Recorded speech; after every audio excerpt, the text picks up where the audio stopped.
Today's topic is post-war America. Right after World War II, America is going to go through a great economic time. A little better topic, a little more upbeat topic than the Cold War. After World War I, the country enjoyed a period of economic prosperity. Middle class, middle class grew. Your goal was to get a house in the suburbs away from the city. And since you had more money, you had more leisure time. When you had more leisure time, you spent more money. Return to peacetime economy. Remember, during World War I and World War II, consumer goods were shut down and the economy switched over to war production. So Americans who lived with shortages during the war had money saved and were making money. So they started buying cars and fridges and houses with swimming pools and air conditions. The GI Bill. Millions of soldiers came back from the war, and the economy could not absorb that. So the government had to come up with something. Here, these men risked their lives so that we could be free. They come back. There's a housing shortage. There's no jobs for them. So they create the GI Bill. Remember, GI, government issued. The GI Bill for veterans provided loans to veterans to help them buy homes, start businesses, or go to college. What that did was slowed the process of easing the soldiers back into the economy. Because if you went to college, you're going to college 2, 4 years.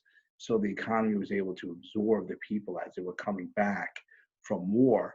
Also, they were given the money to start their own businesses. So they generate entrepreneurs generate their own, generate the economy on their own. Now, there wasn't a total victory for labor. There was some issues with striking during the war and striking being associated with communism. So they a hit against labor was the Taft-Hartley Act, basically allowing states to vote to be against unions, which that's the whole thing. Unions are organizations that stand up for workers' rights, better wages, better pay, stuff like that. Truman had a domestic plan. Domestic plan means what's going on here. Remember Truman's doctrine, that was a foreign policy. Okay, Truman's doctrine was stopping the spread of communism. He felt that every American should expect a fair deal from the government, that he fought hard to increase minimum wage, which he won. He passed the National Housing Act, funding for low income housing. The affluent society. So after World War II, between 1940 and 1955, income tripled for many Americans. Some of you have part-time jobs.